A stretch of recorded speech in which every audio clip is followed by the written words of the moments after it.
자, 이제 조선의 사회 가겠습니다. 조선 전기의 사회와 조선 전기의 경제를 지금 할 텐데요. 일단 제가 말씀을 드리는 것은요. 조선 전기에서는 별로 그렇게 할 게 없습니다.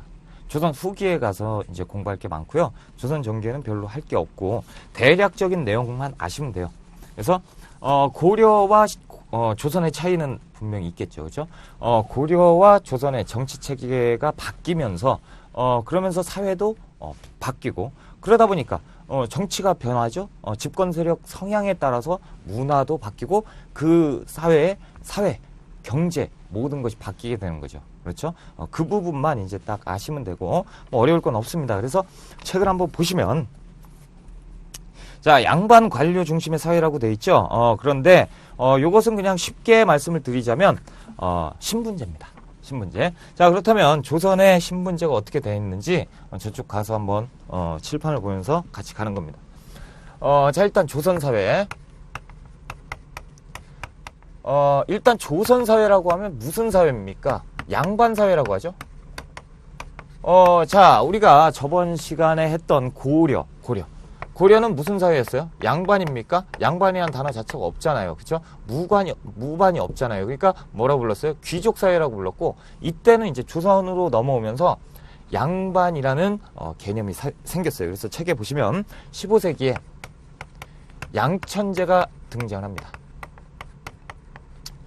양천제. 그래서 양반이란 단어를 쓰는데요. 어떻게 양반이라고 쓰냐면 문반입니다. 그리고 무반이 있죠. 무반이 있어요. 그러니까 반이 몇 개죠? 2개죠. 양반이에요. 그러니까 양반제도는 이런 제도다. 그래서 양반제도가 조선사회의 뿌리가 근간이 되는 신분제입니다. 그리고 이 양반제는 일단은 문반과 무반만 얘기를 하기 때문에 이들은 어떤 것을 통해서 이것을 얻을 수가 있습니까? 신분을. 그렇죠. 성취죠. 과거제나 어떤 관리 등용제도로 인해서 내가 합격을 하게 되면 얻게 되는 관직이죠. 그러다 보니까 이들은 성취신분입니다. 성취신분. 그러니까 신분이 성취해서 얻는 신분이에요. 성취신분이고, 그러니까 문반과 무반만 양반이라고 불러요. 그렇죠? 자, 관직에 따라서 성취되는 성취신분이고요. 그리고 이들은 세습되지 않습니다. 이분이 이제 죽었어요. 그럼 끝나는 거예요. 그렇죠? 세습되지 않아요. 다른 말로 하면 항구적이 아니라는 거죠. 영원하지 않는 신분이에요. 자, 이게 이제 15세기의 조선 초기에 근간을 이루었던 신분제도고요.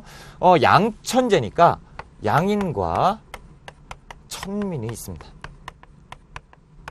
그래서 양천제도예요. 말 그대로 양천제도. 자, 이 신분제가 법이에요. 그래서 뭡니까? 책에 보면 법제상이라고 나와 있죠.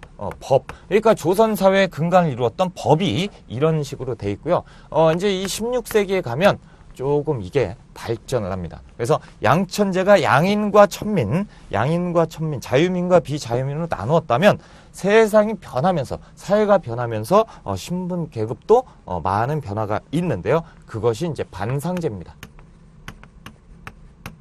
영화에서 많이 보죠. 영화나 드라마에서 양반이 뭐 어쩌고저쩌고 하는데 막 뭐 덤비고 막 그러면 반상의 법도가 그렇지 아니 이런 얘기 나오죠. 반상제. 이 반상제는 뭔지 이제 들어갈 건데요. 일단 반상제의 양반의 변화를 좀 보셔야 돼요.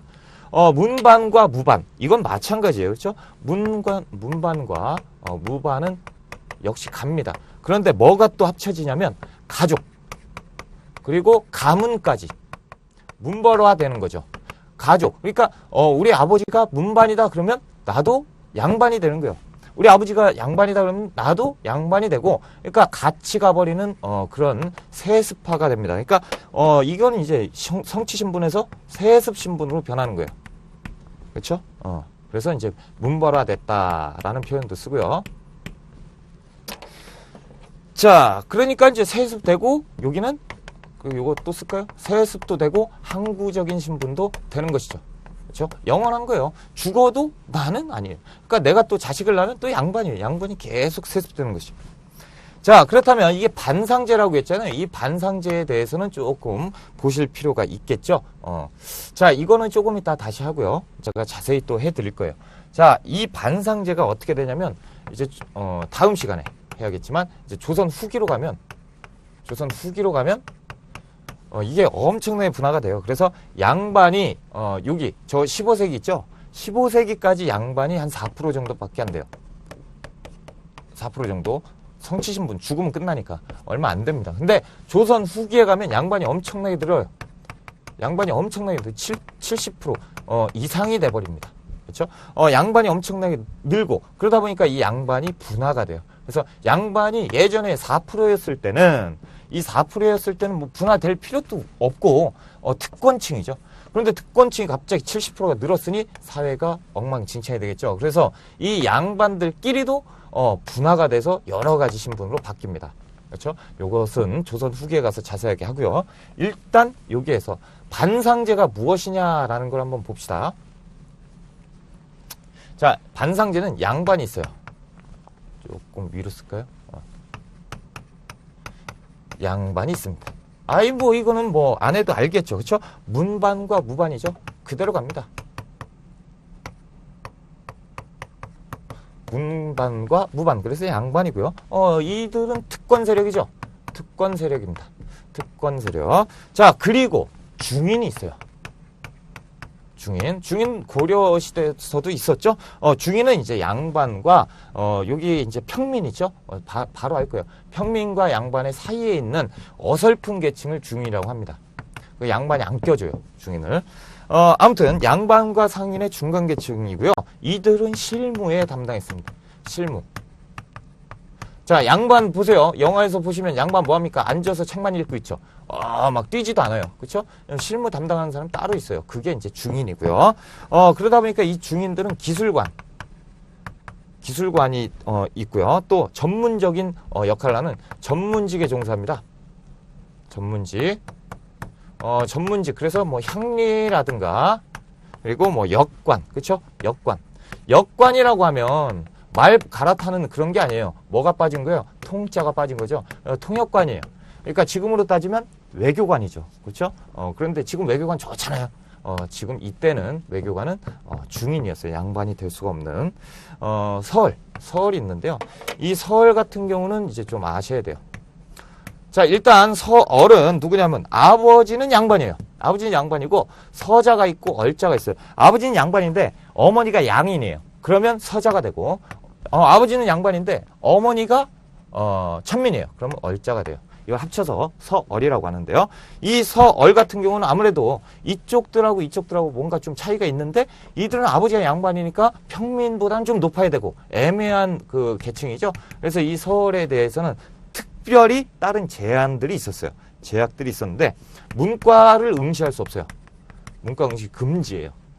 니들이 문과를 응시하게 되면 양반으로 넘어오죠. 양반들은 특권을 유지하려고 하는 계층인데 어디 껴주겠습니까? 그렇죠? 그러면 신분제가 이상하게 돼버리잖아요. 그러니까 양반 서얼에게는 양반이 될 수 있는 특권, 문과를 갈 수 있는 특권을 없애버리고요. 무과만 갈 수 있었습니다. 무과 됐습니다. 이제 상민.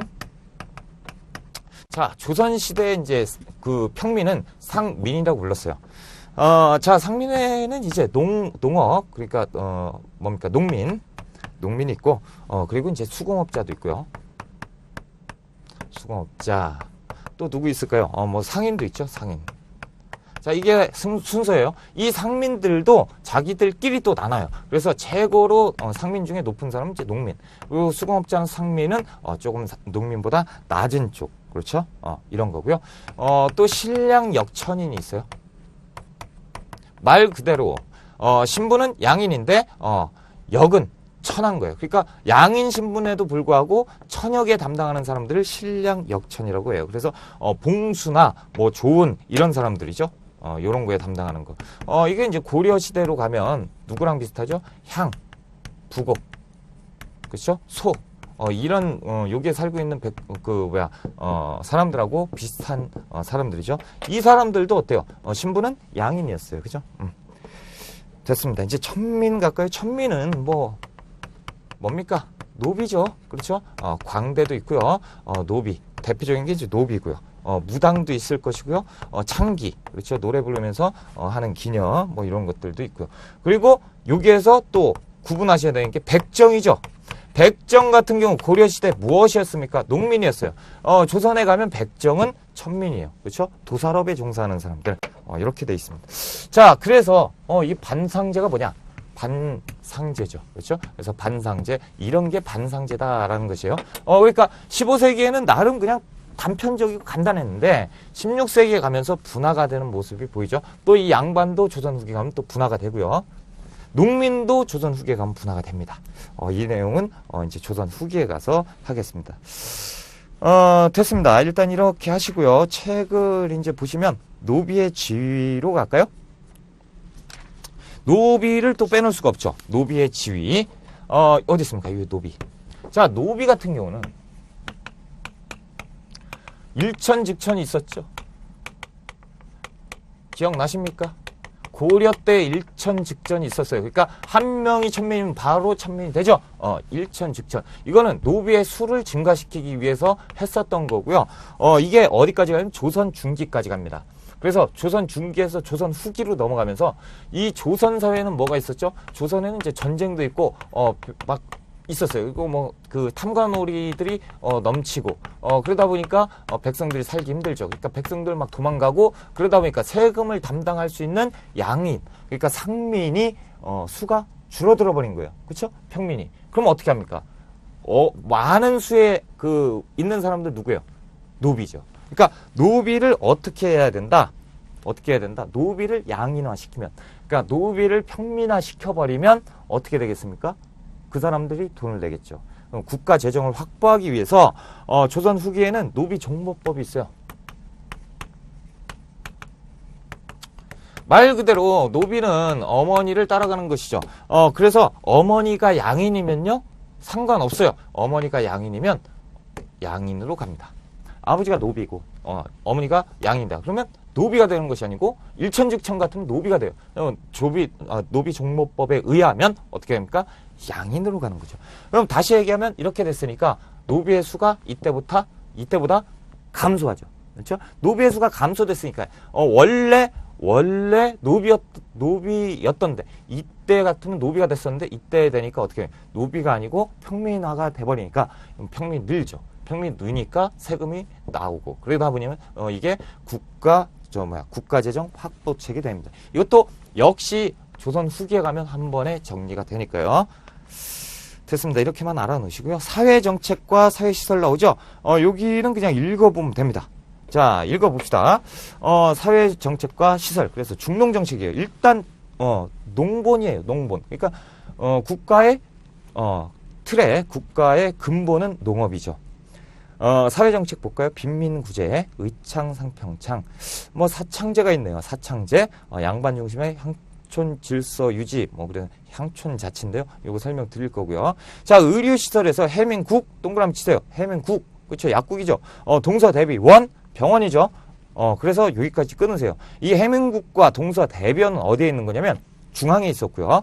자, 재생원 뭐겠어요? 병원이겠죠. 그렇죠? 동서 활인서 이것들은 다 지방에 있습니다. 그러니까 중앙이냐 지방이냐 이 차이만 있는 거예요. 그래서 이 차이도 좀 알아놓으시고요. 자, 이쪽으로 갑시다. 자, 빈민구제인데요. 일단 빈민구제는 고구려 때 뭐가 있었죠? 진대법이 있었어요. 그 지금 참고하는 거예요. 참고. 고구려 때 진대법이 있었고, 자, 고려 때 태조가 뭘 했죠? 흑창을 했어요. 그렇죠? 흑창으로 해다가 의창으로 성종 때 이름 바꾸죠. 요거 이제 기억나실 겁니다. 자, 조선에 가서는요. 자, 조선에 가서는 이제 환국제가 어떻게 변하냐면 의창이에요. 의창. 근데 이제 상평창으로 갑니다. 이 차이가 있는데요. 이 상평창은 빈민구제 기구가 아니에요. 원래는. 자, 의창 같은 이건 저거죠. 물가 조절 기구죠. 의창 같은 경우는 환국을 해주는 거예요. 곡식을 빌려줬다가 나중에 얻는 건데, 의창의 문제점이 뭐냐면 맨 처음에 시작할 때 무이자였어요. 무이자. 그러다 보니까 의창곡이 똑 떨어지네요. 그러다 보니까 이제 의창도 거의 망해가죠. 그러니까 조금 여유 있는 데가 어디예요? 상평창. 이 상평창에서는 의창에서 하지 않았던 이자 뭐 이런 것을 받았어요. 그래서 좀 돌아가죠. 그래서 상평창은 이 일 할 때도 물가 조절 기구예요. 하지만 의창이 좀 힘들어질 때 의창을 도와주는 역할을 했었어요. 그러니까 상평창, 만약에 이 상평창 얘기가 나오면 빈민구제법이다? 아니다. 뭐다? 물가 조절 기구다. 그런데 의창이 빠져요. 의창이 없어요. 그럴 때는 이제 요게 이제 내용이 없는데 상평창만 딱 나왔다. 그러면 요것도 맞다. 그러니까 시험에서 보면 상대적으로 풀어야 되는데 의창은 뭐 80%, 상평창 한 20%, 이 정도 비중을 두고요. 상평창은 그냥 물가 조절이지 빈민구제책이 아니다라고 기억을 하시고, 만약에 이 내용이 없다면 상평창이 정답이겠죠. 그죠? 그렇게 상대적으로 푸셔야 돼요. 아무튼 이제 조선 후기로 가면 흥선대원군 때 뭐합니까? 사창제를 하죠. 사창제. 이 사창제 같은 경우는 누구한테? 지역 유지가예요. 다시 얘기하면 양반이죠. 양반. 향반이에요. 향반. 이것도 이제 좀 이따 할 건데 양반 이게 뭐냐? 요거는 다 어디에서 했죠? 국가에서 했어요. 국가에서 하다 보니까 국가에 막 여러 정책들이 바뀌면서 그 A라는 관리가 원래 국가에서 뭘 받았죠? 녹봉이래. 조세 수취권을 받았어요. 그렇죠? 그러다 보니까 농민들한테 가서 뭐 요걸 했는데 이 조세 수취권을 금지를 시켜요. 관수관급제 이런 거 들어가면서 금지를 시켜버렸어요. 그러니까 이 관리가 어디에서 뜯어야 돼요? 여기에서 뜯는 거예요. 이런 거. 왜? 의창곡이 10가마다. 만약에 농민들이 가마가 필요해. 나 10가마만 빌려주세요. 라고 하면 의창곡에서 한 7가마는 빌려주고 3가마는 뭐 모래나 겨나 이런 걸 섞어가지고 빌려줘 버리죠. 그러면 여기에 남아있는 3가마는 어디 갑니까? 인마이 포켓 하는 거죠. 그죠? 이런 폐단들이 생기니까 나중에는 안 되겠다. 그래서 지역 유지에게. 그래서 지역 유지에게 하면 이게 좀 덜하죠. 그렇죠? 지역 유지 같은 경우 이제 양반, 그 지역에 있는 양반들을 시켜가지고 국가에서 야 니들이 관리해. 이거 안 되겠다. 얘들 이렇게 관리들이 하니까 이 폐단들이 생긴다. 그래서 지역 유지 양반에게 주는 것이 이제 사창제예요. 이 사창제 같은 경우는 이제 조선 후기, 그러니까 조선 후기도 넘어서 근대사에 가면 따로 또 제가 자세하게 해드릴 거예요. 일단 그런 거다라는 거 알아두시고요. 자, 법률 같은 경우 경국대전과 대명률이죠. 그러니까 경국대전 언제 편찬되죠? 세조 때 편찬을 시작했다가 완성은 성종 때 완성을 해요. 그런데 경국대전 해가지고 우리나라 법을 만들었어요. 조선의 법을 만들었는데 법 만들었다고 뭐 다 있습니까? 아니죠. 그래서 만들었음에도 불구하고 대명률 거기에 이제 없는 것들은 참고하고 그랬어요. 같이. 그 반역죄나 강상죄는 뭐냐면 위아래죠. 다시 얘기하면 하극상이에요. 그러니까 덤비거나 관리. 뭐 아래 그 품계에 있는 사람이 위에 있는 품계한테 이제 덤볐다. 뭐 욕을 했다. 그래 버리면 이제 중죄로 다스리고 연좌제도 적용을 했어요. 가족까지 그냥. 태장도유사 그대로 오고요. 자, 민법 보시면 관습법에 의해서 지방관이 처리되는데 초기에는 그 15세기 저 때는 초기에는 그 노비 소송이 많았어요. 왜냐면 전쟁이 끝났죠. 전쟁 노비가 많이 생기니까 노비 관련 소송이 많았고, 그리고 또 그 경제력은 어디에서 나오죠? 재산. 노비도 재산이잖아요. 그러니까 노비에 대한 소송이 굉장히 많았는데 16세기 이후에 가면요. 16세기 이후는 누가 집권하죠? 사림들이 집권을 해요. 사림들이 집권하니까 사림 머릿속에 뭐가 있죠? 성리학적 유교 사상이 들어가 있어요. 그렇죠? 그리고 그러다 보니까 제사 이런 것들 굉장히 중요시하거든요. 그러면 우리 아버지가 돌아가시면 풍수지리 딱 따져가지고 여기가 제일 좋다. 그래서 묻죠. 아버지 이제 매장하고 거기에서 이제 제사 뭐 차례나 이런 거 지내는데, 그러다 보니까 좋은 땅은 누가 다 차지하고 있죠. 근데 길 가다가 좋은 땅이 생기면 여기 묻어버리는 거죠. 근데 주인이 나타나는 거예요. 그런 것들이 이제 산송 문제예요. 산송. 그러니까 묘자리 문제 이런 것들이 굉장히 많아져요. 그러니까 점점 조금 이상하게 그 유교 사상 쪽으로 넘어가고 있죠. 그런 것들 잘 아셔야 되고요. 상속은 종법이 적용돼요. 그래서 이것도 역시 유교적인 가족제도예요. 그래서 적자와 서자, 그렇죠? 얘들 구분해가지고 상속하는 종법 이런 것들이 이제 발전하고요. 법정 같은 경우는 이제 문화편에서 제가 다시 한번 해드릴게요. 사법기관, 사원부, 의금부, 형조, 뭐 한성부, 장례원 이렇게 있었고요. 뭐 지방, 당연히 관찰사나 수령이 판사가 됐겠죠? 불복수단은 뭡니까? 재판에 불복이 있으면 안 돼! 이게 아니고 상부관청에다가, 다시 또 소제기를 할 수가 있었고, 다른 관청, 또 다른 관청에 가서 이렇게 재판을 받았는데 어떻게든 다시 좀 해줘라. 이런 것도 있었습니다. 그리고 신문고 때려버리는 거죠. 빵! 왕이 나오고, 그렇죠? 괜히 잘못했다간 목 달아나고 뭐 이런 거. 자, 아무튼 이제 향촌 사회로 갑시다. 자, 향촌에 보면요. 촌 편제를 이렇게 했어요. 그래서 군 현의 단위를 향이라고 했고요. 촌락이나 마을, 그 동네 마을을 락이라고 했어요. 그래서 붙여서 향촌이라고 하는 것이죠. 자, 유양소 있죠? 유양소는 정치편에서 제가 설명 들었으니까 패스, 경제소도 마찬가지죠. 패스하고요. 자, 변화해보면 경제소가 혁파돼요. 그리고 유양소는 나중에 혁파되면서 이름이 바뀌어요. 향소나 향청으로 바뀌어요. 그러니까 향소와 향청이라는 단어가 시험에 출제가 되면 유양소 이후에, 그렇죠? 그래서 조선 후기 쪽으로 이렇게 가닥을 잡고 문제를 푸시면 되고요. 사족이 향안을 작성을 합니다. 향안은 뭐냐면 유양소에 출입할 수 있는 명단이에요. 그러니까 유양소에 소속되어 있는 사람들, 양반의 이름이 향안이에요. 이게 이제 나중에 엄청나게 큰 문제가 돼요. 그러니까 지금 확실하게 외워두셔야 됩니다. 향안이 뭐더라? 이렇게. 자, 촌락의 운영. 자, 촌락은요, 농민 생활의 기본 단위로 자연촌이에요. 그래서 동, 리, 그쵸? 이렇게 편제를 합니다. 그래서 정부 지배인데요. 초기에는 면, 리제를 했어요. 근데 17세기 중엽 이후에 오가 작통제를 했어요. 그래서 5집을 하나의 통으로 묶어버렸어요. 왜 그랬냐면 향촌 이탈이 많아요. 농민들이 그 땅을 버리고 도망가는 경우가 많죠. 그러니까 5집을 하나로 모아놓고 하나가 도망을 가면 그 4집이 그 하나 빵꾸 난 거 있죠. 그거 메꿔야 돼요. 세금을. 그렇죠? 그러면 열받죠. 누가? 남아있는 사람들이 열받잖아요. 그러니까 도망가려고 하면 못 도망가게 막는 거예요. 오가 작통제. 그렇죠? 쟤 도망가면 내가 몇 푼 더 내야 되는데요. 자, 촌락의 분화. 그래서 반촌이 있고요. 민촌이 있어요. 반촌은 그냥 양반이 거주하는 것. 그렇죠? 민촌, 평민 거주하는 것. 특수촌락, 역이나 진, 원촌, 어촌, 이렇게 돼 있는 거. 됐습니다. 농민 조직이 있는데요. 두레와 향도가 있죠? 두레와 향도. 됐습니다. 자, 풍습. 그래서 돌팔매 놀이. 그리고 향도 개와 동링개. 그러니까 뭡니까? 개죠, 개. 이거 지금까지 하죠? 개는 별로 안 좋은 것 같아요. 그렇죠? 차라리 그 돈이 있으면 다른 데다가 묶어놔야 돼.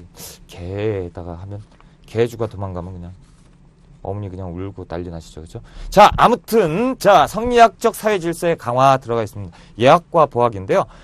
매우 중요합니다. 시험에 나옵니까? 가끔 출연을 하는데요. 시험에 나오기 때문에 중요한 게 아니고 이 흐름 자체를 이해하려면 예학과 보학을 반드시 아셔야 돼요. 예학과 보학이 넘쳐나면서 이게 확산이 되면서 사람들의 양반들의 머릿속 구조가 바뀌거든요. 자, 예학 갑시다. 말 그대로 예예요. 예의죠. 예의. 그렇죠? 예학. 자, 이게 뭐냐면 종족 내부의 의례예요. 종족 내부. 그러니까 우리 집 안에서 지켜야 될 몇 가지 예의 이런 것들이죠. 자, 기능, 성리학적 도덕 윤리 강조, 신분질서의 안정 추구, 삼강오륜. 이때부터 막 지키라고 하는 거죠. 가부장적 종법 질서로 변해요. 그러니까 예전에는 어땠어요? 고려 전기, 그리고 조선 전기까지는 거의 남녀가 평등했는데 예학이 등장하면서 지켜야 돼. 그러면서 점점 성리학적 질서가 강화되고 유교적 이 사회가 사상이 등장을 하고 지켜야 될 거 그러면서 남자는 따로, 여자는 따로 이런 개념들이 생기게 돼요. 자, 역할에 보시면 향촌의 지배력 강화. 그래서 사림들이 이것을 정쟁에 이용을 해요. 그래서 이게 정쟁으로 이어져 가지고 나온 것. 이게 이제 나온 게 뭐죠? 구현된 게 예속논쟁이에요. 그죠? 예속논쟁. 현종 때 있었던 예속논쟁. 이게 예학이 그 정도로 발전을 했다는 거예요. 예학이 엄청나게 발전을 했으니까 양반들이 그걸 가지고 싸움까지 하는 그런 것들이 있습니다. 양반의 우월적 신분을 강조하게 되고요. 왜냐면 상민들이 이런 거 지키겠어요? 니들 천한 것들이 상것들이라고 얘기하잖아요. 그죠? 양반들이 이런 걸 딱 지킵니다. 그러니까 걸어다니는 것도 틀려요. 천천히 하고 어디 양반 체면에 이런 얘기들이 이제 생기게 되는 거죠. 자, 보학 볼까요? 보학은 말 그대로 족보예요. 족보학. 그러니까 종족의 내력과 관계를 집어넣는 족보 있죠. 이 족보를 학문화시킨 것이 보학이에요. 의미 보면 가족의 내력을 기록하고 암기하는 것. 그래서 암기를 해요. 왜 하는 거냐면 일단 친족에 우리 가족 똑같은 피에서 나왔어 라는 공동체, 이런 유대감을 형성하기에 충분하고요. 그리고 저쪽 가문하고 막 싸울 때 우리 할아버지는 누구야? 정 몇 품이었어. 니네 할아버지는 정 몇 품이잖아. 그것도 안 되는 것들이 이렇게 돼버리죠. 그러니까 신문적 우위가 확보가 되고요. 그리고 상민들은 우리가 갖지 못한 족보가 있어. 저 집은. 그래서 양반은 대우받아야 돼. 이런 것들이 생겨요. 그리고 양반 그 족보에는 누가 빠지죠? 여자가 빠져요. 그러다 보니까 남자만 등재가 되고, 그러니까 남자만 사회생활을 해버리는 거죠. 여자는 도태돼 버리는 거예요. 여자는 안 돼. 이런 생각들이 이제 팽배해져 버리는 거예요. 그러니까 이때부터 예학과 보학의 가장 큰 건 뭡니까? 남성 중심의 사회가 돼가 버린다는 거죠. 그렇죠? 그래서 조선 후기에 가면 여자는 천시 받는, 천시? 그러니까 등한시 되는, 그렇죠? 이런 쪽으로 변하게 돼요. 자, 서원과 향약 봅시다. 그래서 서원은 뭡니까? 두 가지만 기억하시면 돼요. 서원. 그래서 선현. 먼저 이제 공부를 많이 하신 분들, 추모, 그리고 제사. 그러니까 제사 떠받드는 것과, 그리고 후진 양성. 그래서 자기 스스로 훈장이 돼가지고 이제 동네 우리 그 향촌에 그 공부를 시키는 거죠. 그래서 후학들을 양성을 해가지고 내 당파가 서인이면 서인에 집어넣는 거예요. 머리 뛰어난 사람들, 그렇죠? 그래서 자기 세력을 확장을 하는 그런 모습. 그래서 서원은 선현의 제사 혹은 추모 이런 것과 후진 양성의 의미가 있었다. 그래서 서원의 그 최초의 서원이 무슨 서원입니까? 백운동의 백운동이네. 주세붕의 백운동 서원이죠. 그렇죠? 이황이 건의를 해요, 왕한테. 그래서 왕이 현판을 써주죠. 뭐라고 써줍니까? 소수 서원이라고 써줘요. 현판. 그래서 서원, 백운동 서원 가면, 그 문 앞에 현판이 딱 걸리죠. 소수 서원 딱 걸려 있습니다. 왕이 써준 거예요. 그러니까 왕이 써줬으니까 그 동네 그 서원은 어마어마하겠죠? 그렇죠? 왕이 뒤에 백이 돼 있는 거죠. 와! 그러니까 사람들이 막 이렇게 되는 거예요. 그 서원이 그 향촌의 지배 세력이 누굽니까? 살인들의 힘을 실어다 주는 역할도 했어요. 향촌의 지배를 도와줬다라는 거죠. 향약은 뭡니까? 향촌의 자치규약. 그래서 향촌의 자치규약, 향약이에요. 그렇죠? 향촌에서 만드는 거 누가 만드냐면 지방의 양반들 있죠? 향반이라고 하는데 지방에 있는 양반들이 지역 유지들, 그렇죠? 유향소에 있는 사람들, 더 쉽게 얘기하면 유향소에 있는 사람들이 우리 동네에서는 요 제도가 있어야 돼, 이런 규칙을 지켜야 돼 라고 해서 몇 가지를 더 만드는 것이 향약입니다. 형성은 뭐 됐습니다. 그래서 됐고요. 장점 볼까요? 향촌 자치기능. 그래서 향촌의 법은, 그 동네의 법은 우리가 만든다라는 것이죠. 그러니까 양반들의 힘이 더 살아나요. 평민들이, 상민들이 이제 지나가다가 농민들이 인사를 안 했어요. 그럼 이제 두드러 맞는 거예요. 그죠? 누가? 양반들이 만들어 놓은 법을 안 지켰거든요. 그러니까 두드러 맞게 되죠. 그러니까 다시 얘기하면 그 동네에서 양반들이 무서워지는 거죠. 그렇죠? 막 웃고 다니기는 하지만 무서워진다. 단점은 또 뭡니까? 장점은 그런 거 해서 풍속도 교환하고 그 동네 치안도 유지가 되죠. 그렇죠? 단점은 뭐죠? 토와 향반이 지방민을 수탈하는 배경도 제공돼요. 그렇죠? 힘이 그렇게 강하니까 가가지고 왜 세금 안 내? 이렇게 되면 이제 내야죠. 그렇죠? 안 내면 어떻게 해요? 잡아가죠. 왜? 향약. 우리 잡아가잖아요.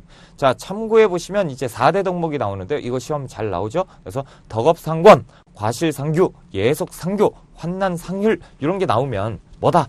향약이다. 향약이면 어디? 여기다. 그래서 제 책 페이지가 딱 눈에 들어오시면 됩니다. 자, 이렇게 해서 이제 사회를 끝내고요. 경제편 들어갈게요. 근세 경제입니다. 이걸 또 많이 썼네요. 다 지워야죠. 자, 근세 경제. 근세 경제도 뭐 별로 그렇게 중요한 건 없어요. 토지제도 그 몇 개만 좀 기억을 하시면 되고요. 자, 일단 농본주의 경제정책 있죠? 책을 한번 보세요. 농본주의예요. 당연히 농본주의죠. 농업이 중시되는 농본주의 사회였고요. 그러니까 국가가 이제 농업을 장려하게 되는 것이죠. 중농정책, 농업 장려 뭐 이렇게 돼 있고, 상공업은 통제를 합니다. 자, 거기에 사료를 제가 심어놨죠. 사료에 보시면요.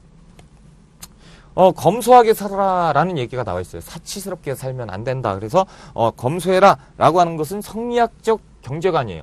그래서 검소하게 살아야지 사치하거나 낭비해버리면 틀렸다. 양반은 그러면 안 돼. 뭐 이런 것들 그런 것이 이제 지배적이었고요. 그리고 거기에 보시면 두 번째 사료에 보시면요. 게으르고 놀기 좋아하는 사람들이 뭐 한다? 수공업이나 상업에 종사한다. 그렇죠? 수공업과 상업은 거의 뭐 무시하는, 그렇죠? 유교적인 경제관이 여기에 나타나요. 그래서 여기에선 직업적인 차별이 존재했어요. 그래서 사, 농, 공, 상인데요. 많이 들어보셨죠? 그래서 직업적 차별이에요. 이 차별이 존재해요. 그래서 선비들의 차별이 있고, 농민의 차별이 있었죠. 그리고 공인은 뭐 만드는 사람, 장인들, 그렇죠? 이 사람들. 그리고 마지막에 이제 장사치들, 상인들, 이렇게 해서 직업적인 차별이 존재를 했어요. 그래서 사농공상이 그 차별의 순서예요.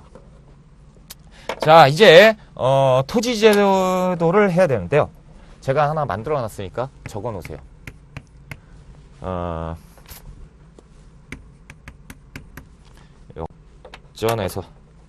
역전해서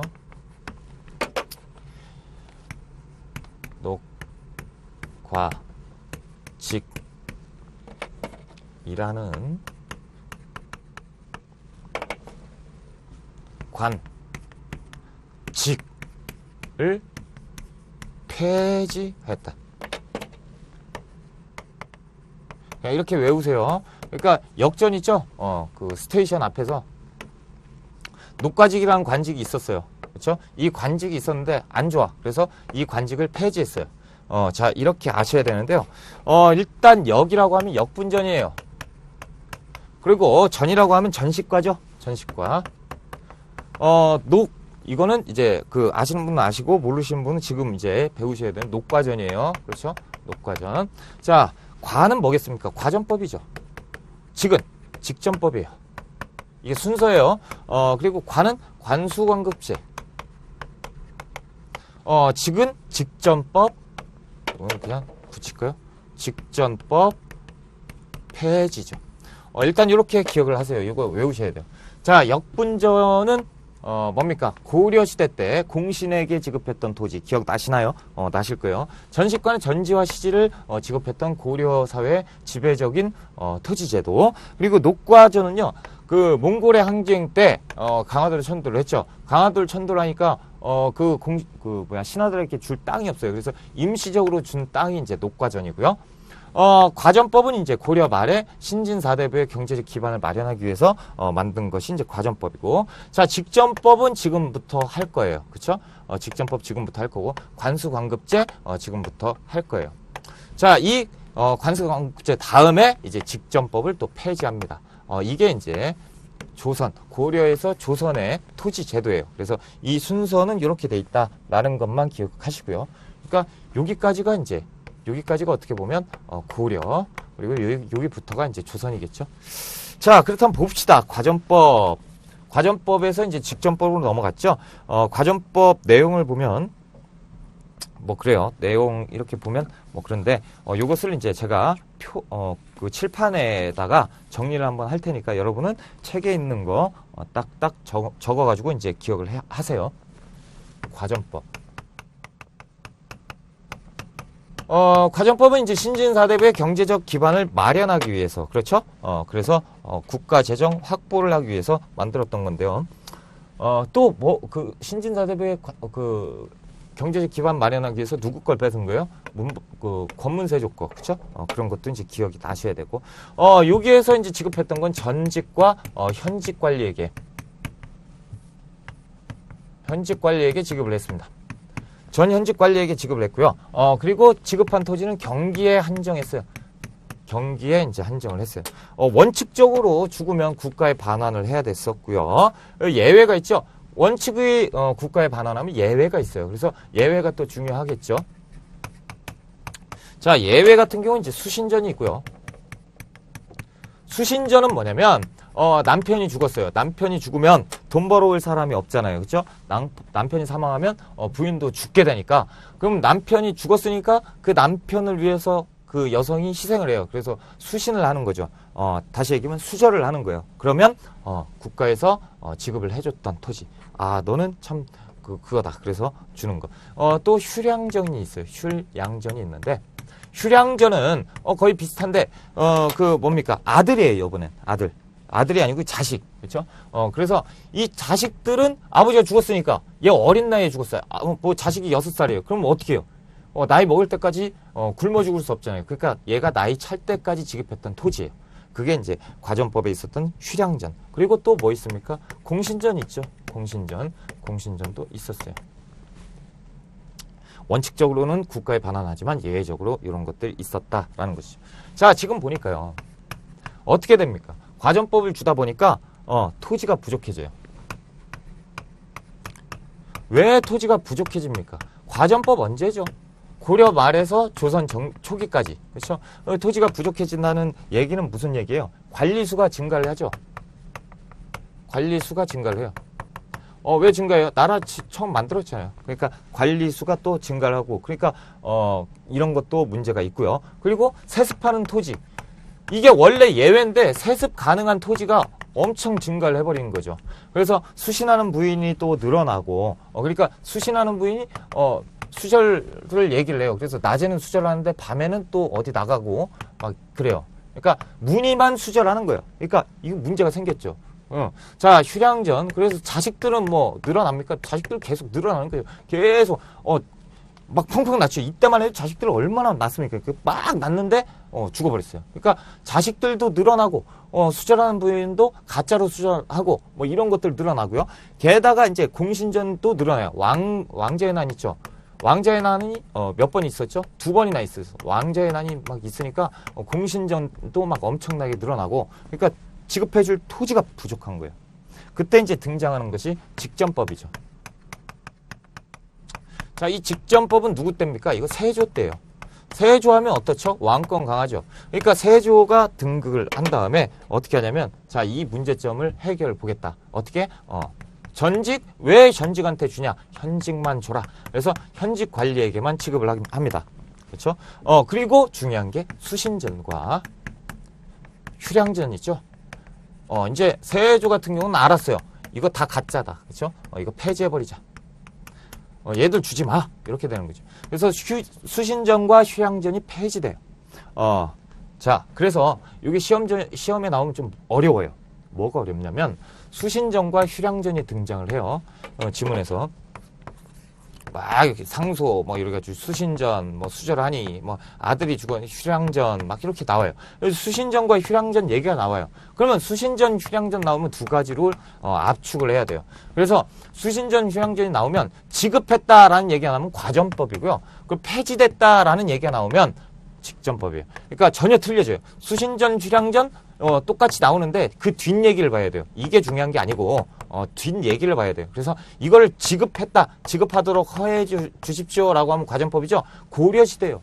조선 초기, 고려에서 조선 초기로 되고요. 이렇게 되면 조선 전기가 돼버려요. 그러니까 전혀 틀려져요.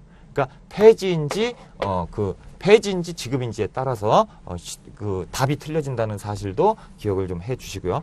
그래서 이게 굉장히 어려웠는데 제가 이걸 찾아낸 거죠. 이거 폐지면 이쪽이다. 지급이면 이쪽이다.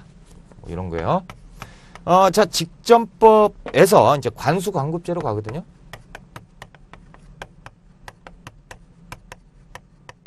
자, 관수관급제로 갑니다. 자, 왜 그러냐면 여기에서 또 문제가 또 발생을 해요. 역시 문제가 생기는데 뭐냐면, 자, 첫 번째로 이제 공신이 증가하죠. 공신이 어마어마하게 증가해요. 그러니까 공신이 증가해버리니까 왜 증가하죠? 세조가 뭐 했어요? 계유정난에다가, 그리고 자기가 왕이 되는데 공신들이 엄청나게 생겼을 거 아니에요. 그러니까 공신이 증가해요. 땅이 또 부족해지고. 자, 두 번째는 관리의 수탈이 증가해요. 관리 수탈이 매우 증가합니다. 왜 이런 일이 벌어집니까? 자, 예전에는 전직 관리도 줬는데 이제는 현직 관리만 줬어요. 그러니까 어떻게 돼요? 있을 때 챙기자 라는 거죠. 예전에 A라는 관리가 있었으면 지금 그 백성들한테 저기를 해도 어느 정도만 챙기고 그래도 내가 이제 관직에서 물러났을 때도 역시 토지의 그 징수 조세 수칙관이 있었기 때문에 또 가서 또 받을 수가 있어요. 그러니까 편하죠. 노후도 편하고. 그런데 지금 같은 경우 어떻게 해요? 노후가 없어요. 자, 이 관직에서 물러나 버리면 그냥 끝이에요. 아무것도 못 받아요. 그러니까 있을 때 노후 생각해가지고 더 뜯어내자 이런 생각들이 드는 거죠. 관리 수탈이 증가할 수밖에 없어요. 이런 문제가 생기니까 안 되겠다 말이야. 그래서 관수관급제를 시행합니다. 자, 관수관급제는 이쪽에서 제가 한번 설명을 드려볼게요. 자, 국가가 있고요. 국가가 있고 관리에게 뭘 줍니까? 수칙권을 주죠. 그러니까 수조권을 줍니다. 수조권을 주니까 관리는 농민에게 어떻게 합니까? 징수하겠죠. 자, 농민은 관리에게 얼마를 줘요? 10분의 1을 줘요. 그러면 관리가 줍니까? 챙겨. 자, 왜? 수조권 줬잖아요. 그러니까 이거는 내 거야. 그래서 먹는데, 자, 이렇게 하니까 여러 가지 이제 문제가 생겨요. 그래서 왜 어떤 문제가 있죠? 관리들이 더 징수를 하는 거예요. 농민 A만 B, C, D 관리 A 관리 F인데요. 관리 M이 또 나타나가지고 또 달라고 그러고 얘는 더 주고. 그러니까 이런 문제가 생기는 거예요. 그러니까 이 원칙적인 문제가 왜 생기죠? 수탈이 증가를 해버리니까 왜 생겨요? 요것 때문에 그래요. 그러니까 요거를 아예 이제 뺏어버리자라는 얘기가 생기는 건데 그게 이제 국가가 흥분했나 보네요. 자, 국가 그리고 이제 농민. 자, 그리고 중간에 있는 관리는 이쪽으로 갑니다. 자, 이렇게 돼서요. 이제 국가가 징수를 해요. 직접 징수를 합니다. 그럼 농민은 얼마를 주죠? 10분의 1을 줘요. 그쵸? 자, 국가는 관리에 대해서 뭘 줘야 되잖아요. 그래서 관리에 대해서 이 징수한 걸 가지고 다시 지급을 하죠. 자, 국가는 관이죠. 자, 관에서 직접 농민에게 징수를 해요. 그리고 징수한 걸 가지고 관에서 관리에게 다시 지급을 하죠. 관수관급제예요. 그렇죠? 뭘 뺏은 거예요? 수조권을 뺏은 거예요. 그러니까 국가가 수조권을 뺏어버린 거예요. 너는 직접적으로 어떻게 쉽게 속된 표현으로 삥을 뜯을 수 없어. 이런 거죠.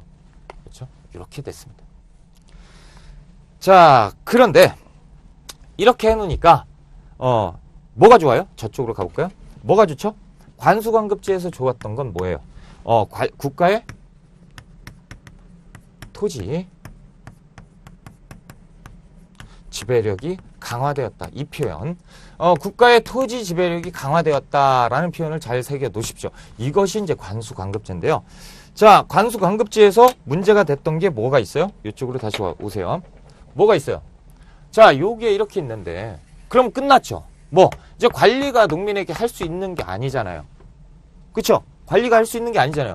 근데 또 하는 사람들이 있어요. 왜? 여전히 직전법은 살아있기 때문에 이 직전법을 받고 있는 사람들은 요게 됐단 말이죠. 그렇죠?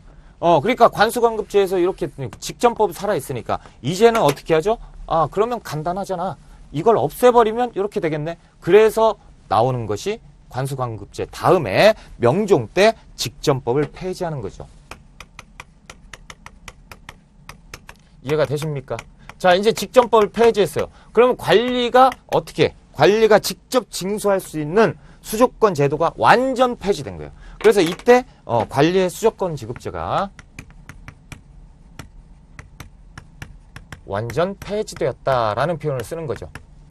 물론 저기 관수관급제에서 폐지됐는데 이때 쓰는 겁니다. 그러니까 수조권 지급이 폐지되었다라고 하면 두 가지를 놓고 보시는데 관수관급제 그리고 직전법 폐지 그 중에서 이제 내용 정리를 상대적으로 보시면 이쪽에 좀 놓고요. 이때 그러니까 관리에게 주었던 건 녹봉이죠. 녹봉만 지급을 하는 거예요. 지급 월급 받잖아요. 지금 녹봉이에요. 월급. 그렇죠? 자, 그러니까 이렇게 되니까 관리들이 열받죠. 관리들은 이제 어떻게 할 수 있는 게 아니에요. 야, 이거 큰일이다. 그러면 어떻게 합니까? 머리를 쓰죠. 그래서 지주전호제를 강화합니다. 이거 노란색인데. 지주 전호제를 강화하는데요. 여러분 이거 노란색이에요. 그죠? 지주는 뭡니까? 말 그대로 지주예요. 땅을 가진 농장주를 얘기하고요. 전호제는 전호는 누굽니까? 이 소작농이에요. 자, 소작농에게 이제 이 소작농을 지주라고 얘기하는데 지주 전호제를 강화시킨다는 건 무슨 얘기냐면 자, 방금까지 했던 건 뭐죠? 공전이에요. 공전은 이제 뜯을 게 없어요. 뭐 남았어요? 사전이죠. 그렇죠? 그러면 자, 요게 양반들이 이제 갖고 있는 이 공전, 양반들이 갖고 있는 사전 있죠? 사전. 그렇죠? 땅이 이만큼 있어요. 자, A라는 농민이 요만큼 갖고 있어요. 그러면 얘가 양반이 가가지고 이제 얘기하죠. 막 구워 삶아요. 그래서 높은 값을 주고 사요. 자, 더 사요. B, C, D 해가지고 결국에는 큰 땅을 만들어요.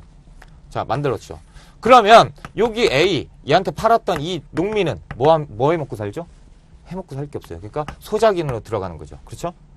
이렇게 되는 거예요. 그러니까 양반이 농민을 만드는 거죠. 소작농으로. 그러니까 지주전호제가 강화되었다는 건 뭐냐면 사전이 강화되었다는 얘기랑 똑같은 거예요. 양반이 그 소작농을 만들어가지고 그들에게 뜯는 거죠. 그럼 사전은 몇 프로죠?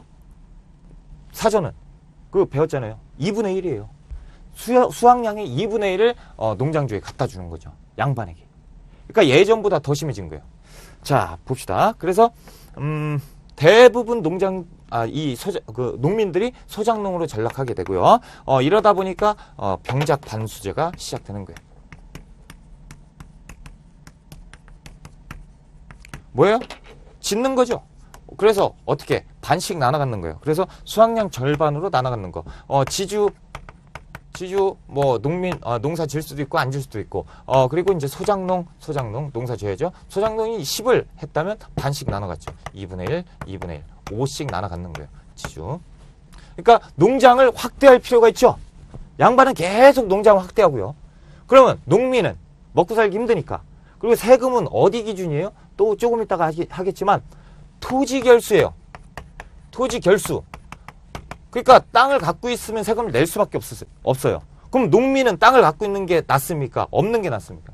없으면 세금을 안 내잖아요. 그러니까 땅을 그냥 없애려고 하고 얘들은 양반은 땅을 늘리려고 하고 맞았죠. 그러니까 이게 짝짝꿍이 맞으니까 했는데 결론은 이렇게 나버리는 거죠. 그래서 양반들은 이런 식으로 되고 그 농민들은 그런 식으로 됩니다. 그래서 이게 결국엔 이렇게 됩니다. 좋은 제도로 시작을 했지만 사회가 경제 때문에 이렇게 변해가는 모습을 볼 수가 있어요. 자, 됐습니다. 이제 수치체제 변화 들어갈까요? 수치체제 변화 들어가면 이제 과전법 설명 들었고요. 전분 6등법, 연분 9등법이 나오죠. 세종대죠. 세종대. 토지 비옥도는 6등급. 땅이 좋고 나쁜 걸 따져 6등급으로 하고 풍흉에 따라서 9등급으로 나누죠. 풍흉에 따라서 9등급으로 나누는데 뭐 이런 거예요. 보통 시험에 만약에 낸다 그러면 어렵게 낸다 그러면 9등법을 내거든요. 연분 9등법을 냅니다. 그래서 상중하로 나눠요. 이거는 풍흉에 따른 기준이거든요. 풍흉에 따른 기준인데 상, 중, 하로 나눕니다. 그래서 상년, 중년, 하년 이 풍년 기준이에요. 하년이면 중년이고 상년이면 풍년이에요. 자, 그리고 상에서 또 나눠요. 상, 중, 하로 나누고 여기도 마찬가지 상, 중, 하로 나누고 상, 중, 하로 나눠요. 그래서 몇 등급을 한 거예요? 9개의 9등으로 나눈 거죠. 그래서 상년, 상중년, 상하년, 하하년 이때는 그냥 거덜난 거죠. 그렇죠? 하하년. 그래서 이때로 해가지고 여기에서 이제 내는 그 뭡니까 그 세금이 틀렸어요. 그래서 이 계산법도 나오는 거 기억을 좀 기억나실 거고요. 그래서 여기에서 뭐 책에 보시면 1결당 최하 20도에서 최고 20도에서 최하 4도라고 돼 있죠. 여기에서 따지면 되죠. 4, 20.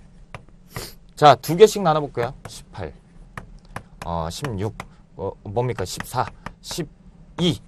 또 뭐예요? 10 맞나요? 10 그리고 8 6 4 맞아요? 하나 둘 셋 넷 다섯 여섯 일곱 여덟 9개 맞죠? 9개 이렇게 나누는 거예요. 그러니까 만약에 시험에 나오면 이렇게 하시면 돼요.